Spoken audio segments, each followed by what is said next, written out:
This is your ultimate stop for everything sports. The Golden State Media Concepts Sports Podcast. Should I say more? From the NFL, MLB, the NBA to MMA, it's all in here. The Golden State Media Concepts Sports Podcast. Listen now.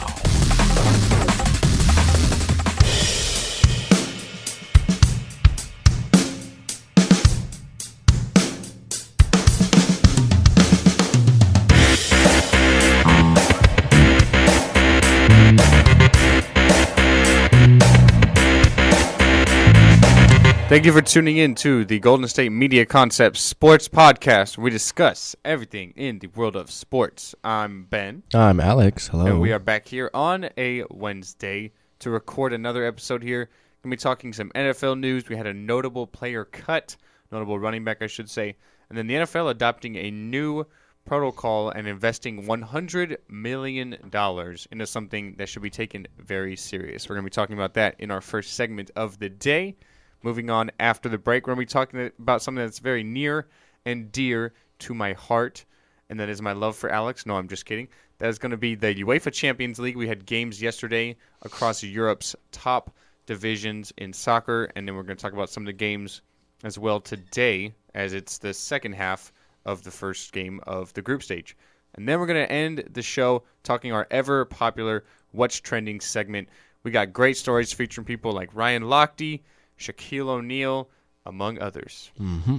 So let's get right into it, Alex. Our first segment talking about a notable running back cut from the New Orleans Saints. Yeah, C.J. Spiller, former Buffalo Bill first-round pick, was cut yesterday, actually on Monday, by the team, as a matter of fact. Spiller is 29, signed a 4-year, $16 million deal with the Saints last year, but they wound up paying him only about $9 million for a total of 13 games played. He did battle some injuries.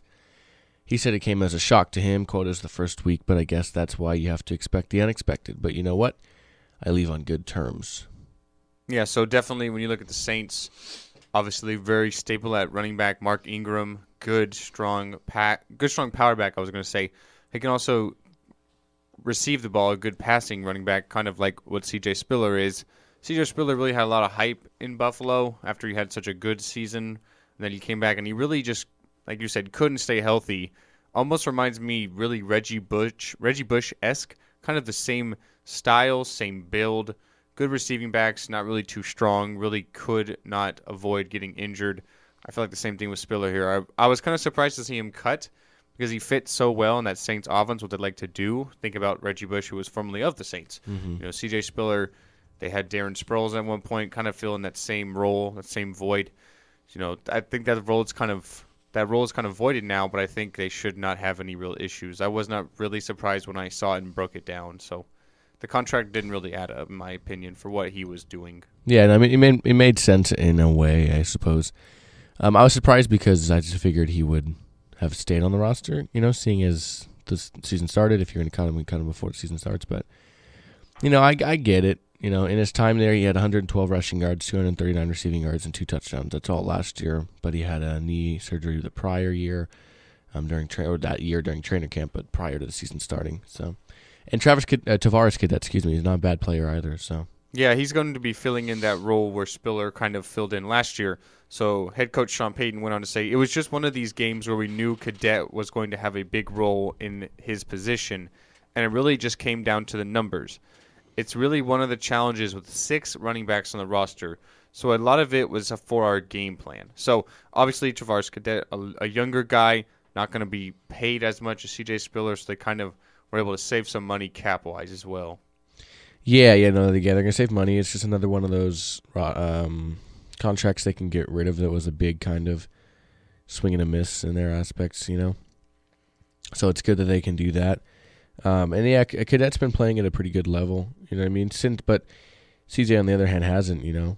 Since 2012, in 2012 he had 1,244, so 1,244, but then the next year 933, and then a huge drop off to 300 yards in 2014. In 2015, like I said, 112 yards. So he wasn't playing the same way as he was drafted back in, I want to say it was like 2009 or something, and he was inactive week 1, so yeah, paying a lot of money to a guy that's inactive. The Saints now have $40 million in, quote, dead money, which is against their salary cap, and that's the most in the league. The Browns are currently second at about $28 million, so about a $12 million difference there. But now with C.J. Spiller on the market, where do you see him possibly landing? I think he's still good enough to be on a team. I think someone will probably take a chance on him as a receiving back, as someone who can maybe be, a backup role. Do you see him possibly going to any certain team? I don't know if it's a certain team, really. A specific team. I think he could definitely go to another team and do good things, you know what I mean? As long as he stays healthy along those lines. I don't have one in mind, I should say. Maybe a team like the Browns that could use another running back that's kind of knows his way around a few different offenses, Excuse me, he very well could go back to the Bills, who had to release Carlos Williams, not another running back, but situation behind LaShawn and Reggie Bush, other than those two, you know what I mean? A team that could just use a veteran presence, I suppose. I'm not really sure. Do you have a team in mind that you could think of? Not really. I mean, I guess you have to sort of excuse me, predict if there's a running back that's going to get injured. Yeah, I guess you could look at it that way. I think he definitely would fill a void there then. As far as right now, I'm not really sure. I think that you mentioned the Bills, and that was the first thing that kind of came to mind, as it really makes sense because you just have LaShawn McCoy and then Reggie Bush, which we know about his injury problems as well. And they really have that same sort of style. So I'm not really sure, but I mean, anything is really possible. We have to sort of just wait and see what happens. I think he'll definitely be on a team. Yeah, no, just by the pure fact that you could probably get him on the low right now, that you could definitely add him to a team and he could be productive, you know what I mean? As long as he stays healthy. That's the big thing. Stays healthy and it's the right situation, I think he could do fine, Maybe add him to a backfield. The Niners only kind of have Carlos Hyde and Sean Duran. That name every time, man. But, one kind of more power guy, one just fast. And Sean Duran's a little more fast, That's a good team. I think that's a good fit. Think about what Darren Sproles did with Chip Kelly in his first year with Philadelphia. Exactly, yeah. And Spiller's not as fast as he was, but he's got a little bit more of a wheel on him, I suppose, than maybe Carlos does. Maybe. I don't know. Really depends. I haven't paid much attention to C.J. Spiller's, playing much. I do remember him playing last year, but obviously it wasn't much. 112 yards total, and then his receiving yards and so on and so forth. But, yeah, I could see him definitely going to a team. I just don't know who. Maybe, like I said, maybe a Washington, maybe a New York Giants team, maybe even like a shot in the dark, maybe like a San Diego, Okay. Teams that could use maybe a veteran on top of a young guy that is still working his way up, I guess we'll have to wait and see what happens. So staying in the NFL, the NFL has invested, as I mentioned earlier in the segment, $100 million. $100 million. Yes, to help create more player safety, and it's going towards concussion prevention and research.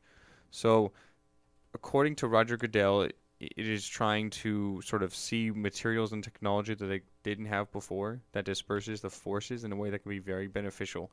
And that's what they want to do, is try to get the experts, the engineering experts, and scientific experts to look and say, how do we take technologies that may be in the automotive business and those technologies to design a better helmet?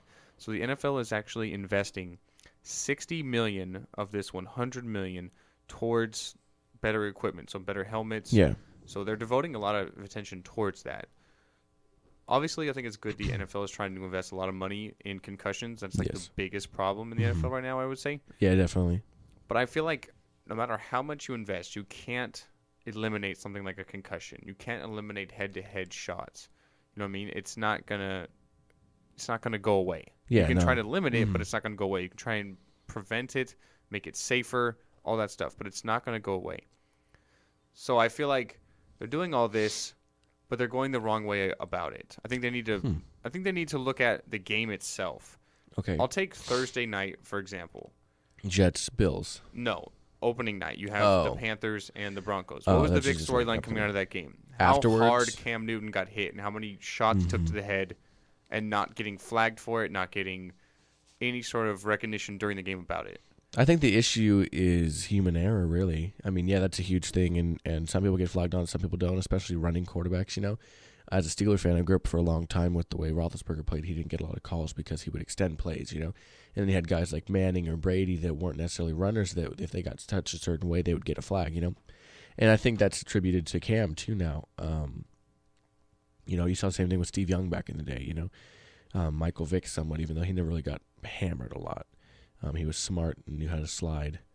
But, no, yeah, you see the same kind of thing with Cam Newton now. You know, he's just as much of a running back as a quarterback, it almost seems like, in that offense. And, you know, he runs almost more than he throws sometimes. And I think that definitely has to do with the way he is, I guess the word would be reffed, how he is officiated, I suppose, in the way he garners flags or not, you know.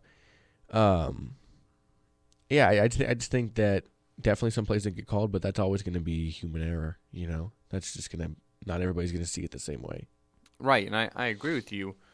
And then, so I mentioned that $60 million will be going towards creating a better helmet. The other $40 million will go towards the research, which is obviously great. Mm-hmm. But how much more safer can they really make a helmet? You know what I mean? At the end of the day, it's about the head-to-head hits. Mm-hmm. You can't eliminate them. Like, every year it seems like they come out with a new helmet that seems safer, has, like, more padding and shock absorbance and whatever. Like, how much safer can they really make a helmet? That's not the problem. They definitely are safer, but I know what you mean. I mean, they are.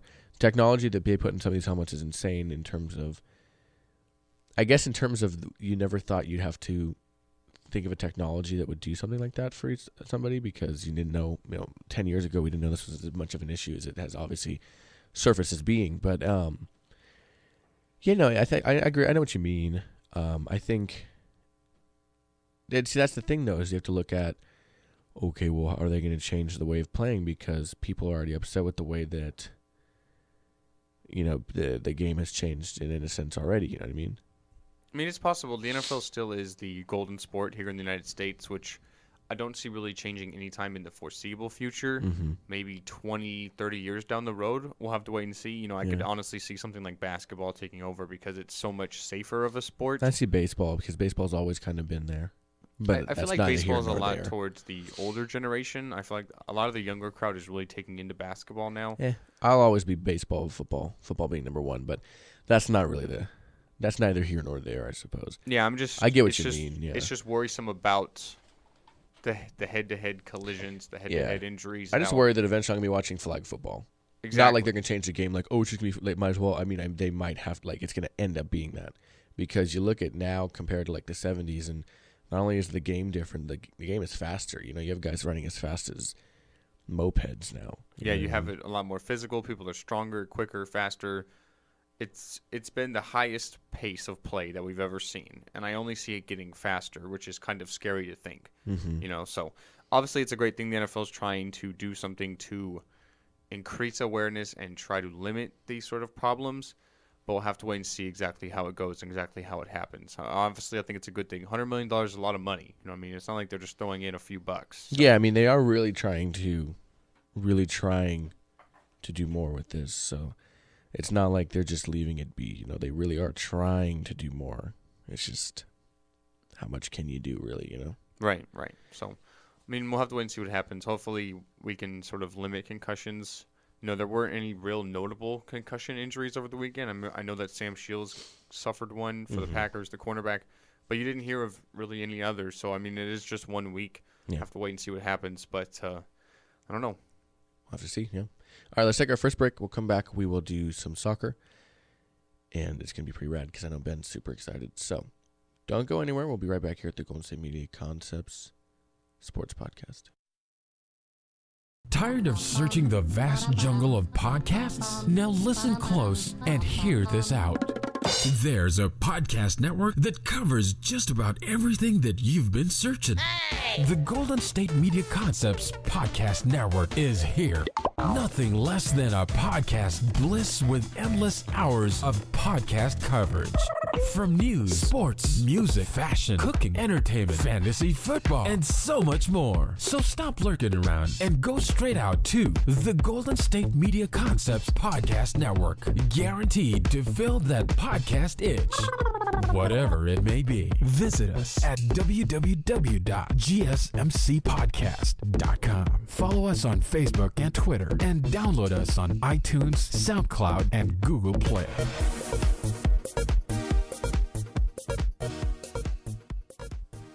All right, we are back here at the Golden State Media Concepts Sports Podcast, and Ben's favorite thing in the entire world is going to happen right now. He's going to talk soccer. So I'm going to throw it over to you, Ben. Day one, first round, week one of the UEFA Champions League matchups. Yes, definitely the top competition for soccer in all of Europe. You feature some of the best teams all around the world. So for yesterday's games, we had a 1-1 draw between FC Basel and Ludogorets. That is in Group A. A fellow game in Group A, you had Arsenal and Paris Saint-Germain. They are the top two teams in the group, in my opinion. That was also a 1-1 draw. So each team comes away with 1 point. Some other games, you had Bayern Munich from Germany, Alex's favorite team.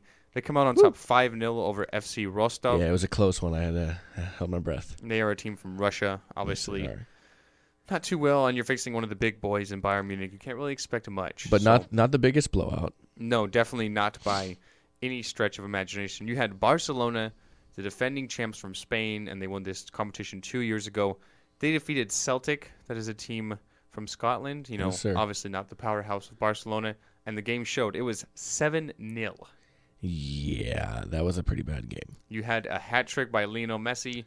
You had 2 goals by Luis Suarez. Neymar played great. You know, definitely the floodgates were opened right away. Barcelona scored in the 3rd minute. So, didn't take much time. Manchester City and Borussia Mönchengladbach, that game actually got postponed for some intense weather. Potential hurricane conditions, lightning and downpour. Where are they playing? What? Where were they playing? I'm not sure who was the home team. I'm not exactly sure. I want to say this was in Manchester, though. So the game is actually getting postponed, and it's going to happen today. Okay. Along the whole list of other games, which we'll get into in a second for you. Right, so Atletico Madrid, they are the runner-up from last year, having lost out to Real Madrid. They come out on top of PSV Eindhoven 1-0. That is a game, that is sort of a rematch of a round of 16 game from last year. So, and then we have Napoli 2-1 over Dinamo Kiev. Dinamo Kiev, the champions of Croatia, not off to a good start in the Champions League. Then we have Benfica and Besiktas with a draw at 1-1. So some other notable matchups today. Tottenham against Monaco. That game is at Wembley Stadium, so definitely a good venue for Tottenham. They're going to be playing their Champions League games there this year, as their stadium, White Hart Lane, is sort of going under some construction, so they're not going to have the Champions League games upgrades. There. Right, so they're not going to have the Champions League game there. We have Real Madrid, the defending European champions, going up against Sporting Lisbon. That is Cristiano Ronaldo's former club, his first club he was at, so kind of an emotional day for Ronaldo. That's when he had all the messed up teeth and he looked like a weird kid. Yeah, now he's just literally model. Chiseled and made in a laboratory. So we have Juventus against Sevilla. We have Leicester City, the Golden Boys, the surprise champions of the Premier League last year. They will be facing Club Brugge. Dortmund against Legia Warsaw. Lyon against Dinamo Zagreb. Bayer Leverkusen against CSKA Moscova. And then we have Porto against Copenhagen. And as I mentioned, we have Manchester City against Borussia Mönchengladbach. Sorry. There you go. That game will be today after it was postponed yesterday. So. And again, every game starts at the same time. Yes, 11:45 Pacific Standard Time. You can watch the games on Fox Sports. They really covered the Champions League well. ESPN 2 also had a game on yesterday, I think. Right. So definitely a good competition. I am happy it is back. And sort of these midweek games is obviously good for soccer as we lead into the weekend when the weekend really dominated by soccer in Europe. So we have the midweek game. So a little double pleasure this week, which is great. A little back-to-back, a little bang-bang, you know? Absolutely. And we will always keep you updated here on the Golden State Media Concepts Sports Podcast about any breaking soccer news. But if you're looking for a more in-depth breakdown of all things soccer, you can hear Alex and myself on the Golden State Media Concepts Soccer Podcast as well. That's like a little commercial inside of a regular commercial. It's like we just teased our own show. We just commercialized our own show. Well, we're going to tease another show real quick on our last break. I think it has to do something with health, maybe, along those lines. We're not just going to live it to the fullest, but we're going to live it to the healthiest. Yeah, I think he's going to say something like, do you ever want to live healthier, but you just don't know what to do? I think it's going to be something like that. Let's not give away the commercial before we go to it. Well, there's still so much. Man. Okay, so we'll take our last commercial. We'll come back. We'll hit what's trending, and we'll hit out of here. So we'll be right back here at the Golden State Media Concepts Sports Podcast. Do you want to be healthier, yet you just don't know what to do. All these shows telling you this and that, but nothing seems to work. Well, listen close. Golden State Media Concepts has got something great for you. The Health and Wellness Podcast dedicated to workout trends, healthy eating habits, diet, and everything about healthy living. Join us in our banters as we help you not just live life to the fullest, but live it to the healthiest.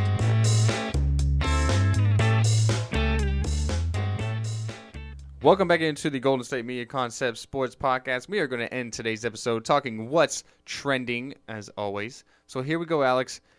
Did you happen to watch the premiere of Dancing with the Stars on Monday? No, I don't watch that show. Neither do I. I've only ever kept up with it twice, and it was when Hines Ward was on and when Antonio Brown was on. Obviously, former Steelers. So not surprised by one that former, comment. one current. And I didn't watch. I just I would kind of go a little bit more out of my way to be like, oh, are they still in there? And I think Hines won. Antonio did not win last year. But yeah, I just kind of went out of my way to give an extra how my guys doing? That's as far as it went though. All right. My mother watches, I think, some of those dancing shows. She likes So You Think You Can Dance. Okay. Well, anyway, so sort of someone stealing headlines really all summer was Ryan Lochte. Not for the good reasons, obviously, as we know, and as you have been hearing on the show. So anyways, he is on Dancing with Stars, as we know. I talked about it on What's Trending a few times. Yeah. So anyways, he had his first dance on Monday, obviously the season premiere. Nice little waltz. Yes. I don't know. Whatever. But anyway, so after his dance, obviously the judges talk to them, give their breakdowns. All of a sudden you see one of the judges hey, excuse me. She starts yelling that because two people run on the stage wearing anti-Ryan Lochte shirts. Was this live, or at least was it on the broadcast? This is live. Awesome. So they didn't really show them that much. Yeah, it's the same thing with streakers and people running on the field. You don't show them once they get on the field. Right. So anyways, they're wearing Lochte with the veto symbol, the red circle with the cross through it. So two of them are wearing that shirt, and they sort of just run on the stage to voice their opinion that they're anti-Ryan Lochte. And Ryan Lochte commented on this backstage. He was it really hurts me and makes me upset that people can't move on from this, and and it's oh, I'm sorry, Ryan. I'm sorry that this happened literally a month ago. Yeah. That you freaking fabricated a story talking about how you were robbed in Rio. You're going to be living this your rest of your life, man, at least to an extent. But it's I can't believe people can't move on. This just happened. It's not like it happened 10 years ago. You know what I mean? How can you expect people to move on from that quick? People don't even think you should be on the show. Mm-hmm. Reports are that he already was sort of casted for the show before the Olympics, so he couldn't really back out.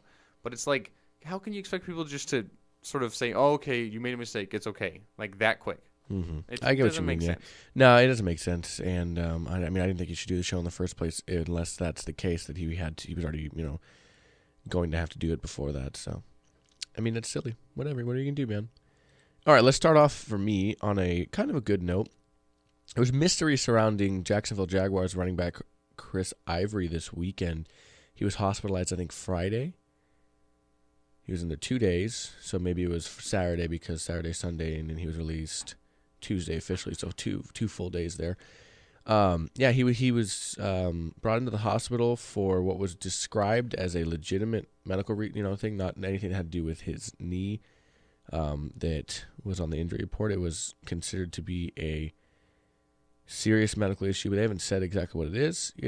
He's 28 years old. Obviously, he was it was a surprise inactive because he was admitted to the hospital.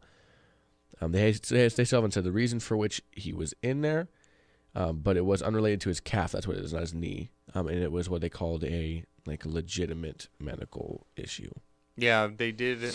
The Jaguars said that they do not have a timetable for Chris Ivory's return. Mm-hmm. Hopefully be sooner rather than later, though. Definitely a scary situation for Chris Ivory. A good player in this league, a good running back. Mm-hmm. First Jets, year with the Saints, team. So and says the Jags said that Ivory is doing well after being discharged yesterday. So yeah, I'm interested to see what exactly happened. I'm not nosy about it or anything. If we never find out, whatever, that's fine with me. But I wonder what's going on. And hopefully he can return and be healthy and be a contributor to a Jacksonville team that a lot of people have high sort of aspirations for. As you know, you're a Packer fan. They played very well against. Yeah, they definitely did. They had a chance to sort of win it at the end. The ball, they were down 4 with the ball last couple of minutes, but they just couldn't get that first it down. Going. So. Yeah. All right, so I'm moving on here talking about number 1 overall pick in the NBA, Ben Simmons. He had some pretty good remarks said about him by a new basketball Hall of Famer, Shaquille O'Neal. So O'Neal went on to say about Simmons, he's a LeBron-type player. What I mean by that, LeBron does a nice job of making everybody else around him better, passing the ball, doing the small things. Ben is that type of player. He took a lot of flack, especially at LSU with no real heavy taking over games, but he's young. He'll get to that. When it comes to other aspects of the game, he's very, very intelligent. He plays the game very well. So you already have Shaquille O'Neal, a guy who played with LeBron James, played with people like Kobe Bryant, Penny Hardaway, who's already talking so highly of Ben Simmons. You've got to take that into consideration. But can we really expect him to be a LeBron James type of guy? I mean, I definitely like what he said. I was very when I told you when I heard that the first time, I was like, oh, you can't say that. But I like what he said. He makes people around him better. I get that. I definitely understand what he means by that. So that was cool to see. I mean, that's coming from one of the greats. That's something pretty cool to hear. You know what I mean? So I definitely don't necessarily agree. I don't necessarily disagree. That's just an interesting take. You know what I mean? I'm glad he said it the way he said it, though. Okay, I understand the way Shaq put it. I can understand and I can agree with him. I think Ben Simmons can make his teammates better. I obviously don't think he can dominate games like LeBron because he doesn't have that body structure, that physical aspect like LeBron James. He's a big guy, but he's not LeBron James. No one in the NBA is LeBron James. So I don't think he can dominate like that in a physical aspect. But as far as making people around him better, I definitely can see that happening. Ben Simmons, a guy who's very well-rounded, can score, can rebound, can pass the ball, good dribbler, kind of like a point forward in a way. For a Philadelphia team that's going to need a lot of good pieces. They have some young guys, Jahlil Okafor, Nerlens Noel. You have Joel Embiid, finally healthy and ready to play. Have to see if he can stay healthy or not. But, I mean, I honestly don't think he can. We'll have to wait and see. With Simmons there, I think he can be sort of what Shaq is saying, a guy who makes his teammates better. I don't see him being a dominant presence. Yeah, no, I don't see him being what LeBron is. I mean, LeBron's a once-in-a-lifetime player, So in that sense, okay, well, I don't see that quite being the same case. But, no, I get what you mean, and it's definitely interesting to see at least, And I think there could be some LSU bias since that's where Shaq went to college. But that's just me. So, anyways, moving on. Moving on to me. NFL player, Washington Redskins offensive lineman Ari Kwanjo. And then MLBer pitcher Ubaldo Jimenez became U.S. citizens this week. Kwanjo and his family immigrated from Cameroon, when he was 6 years old. I don't know if it was his brother or him or both of them. They both played at Bama, I think. Talking about Cyrus Kwanjo? Yeah. Yeah. Starting tackle for Buffalo. Excuse me. So they both became, like I said, U.S. citizens. And then Ubaldo's a pitcher for the Baltimore Ravens. Remember, he did a lot of good things with the Rockies a few years ago. From the Dominican Republic, he became a citizen as well at 32 years old. His ceremony was in Miami. I believe he stays there. Pretty cool, Pretty cool. Becoming U.S. citizens. That's pretty awesome. He was an international free agent at the age of 17. He's been in the majors for 11 years, and he's finally now officially a U.S. citizen. That's a good thing. That's good for both the guys. Some nice heartwarming news. Definitely playing in the United States, kind of working on like a work visa in a way. Now they don't have to worry about that issue. They can be citizens. Think about what they'll get with that, being able to vote, everything like that. So definitely a good thing for both those guys. Yeah, no, that's pretty cool to see. All right, Alex. So this is some news that I find very interesting. We actually did a segment sort of on this a while back with Forbes and their top list. So Forbes actually within the last 15, 20 minutes released their 2016 NFL valuations. So what teams are currently worth in their eyes. Oh, yeah, okay. So no surprise at number 1 we have the Cowboys, $4.2 billion. Always worth a lot of money. Number 2 we have the Patriots, $3.4 billion. Number 3 the Giants. Number 4 the San Francisco 49ers. Number 5 the Redskins. And at number 6 we have the LA Rams at $2.9 billion. Wow. Do you know where the Rams were in 2015? 15th. 28th.